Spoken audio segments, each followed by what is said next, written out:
All right, real talk. What are you going to do with your planner or your Cocoa Daisy notebook when your life is super chill and you don't have a lot going on? Maybe your calendar is empty, but you still really want to use your supplies and be creative. I gotcha. Today, I'm sharing 20 low pressure ways to use your supplies and your notebook in a creative and fun way.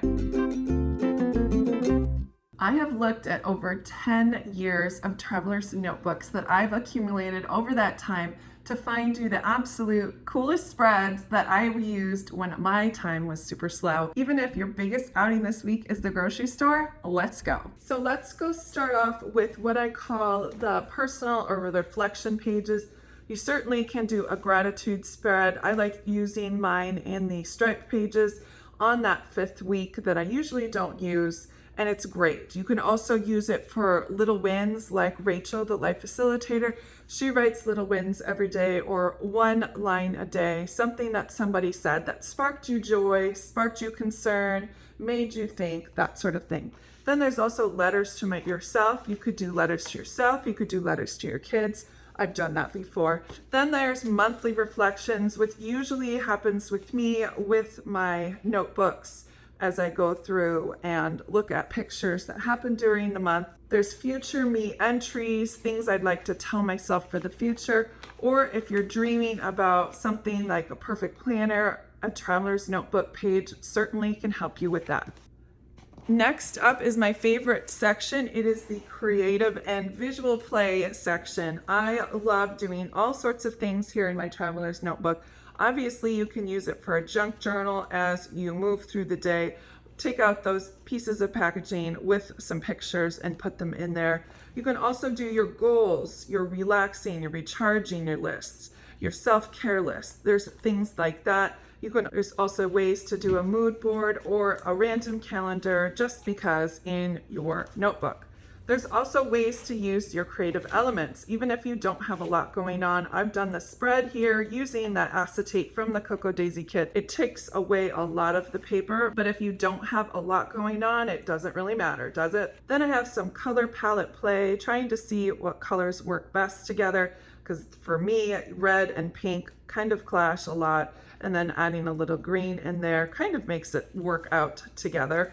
There's always room for stamping. So many ways that we can play with stamps within our traveler's notebooks. You don't have to be perfect, and you can use some colors on top if you make a mistake, or a pen if it doesn't come out right. I've done that here also in my notebook, showing you that I've done a lot of stamping with just some color play, trying different inks with different colorways, and that was super fun to do. I call this my stamping playground. You can also use your notebooks to keep a little mood board for each collection that comes into your house. I like to use the traveler's notebook too to keep the creativeness with my crochet, with some of the patterns, and some of my choices with my yarns as well. There's also a way that you can doodle in your planner. If you're a member of my Patreon group, I have this free printable for you if you want to head over there and join. It's Color Your Planner Days, and I thought it would be a great way to fill in those pages without doing all of the hard work of drawing. This is the section I like to call lists and logs. There are so many different ways that you can do lists. You could obviously do a packing list in your planner. You could do menu plans in your planner. Also with like a food log, there's also ways that you could do recipes and write those in your planner. Things you'd like to try, best recipes of the week, of course. Then you have, of course, journaling prompt lists that can go as a printable in your notebook as well.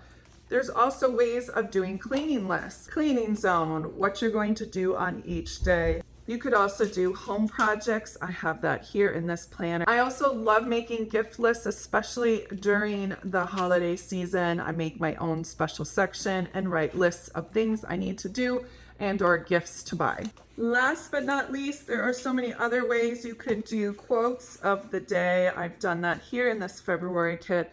You've got summer bucket lists. You've got goals for the summer, currently watching.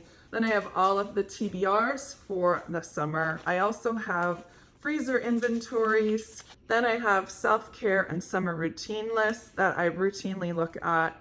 along with brain dumps and my planner. I also keep track of the weather. That is always a fun one to do. You can make travel planning not just a chore, but a joyful experience as well. Just because life is quiet doesn't mean your notebook has to be. These slower moments are perfect for self-care, creativity, and just playing with your Cocoa Daisy stack. Let me know in the comments which one you're planning to try first. Or if you have an idea, share your own. And don't forget to share this with somebody who's in their blank calendar era.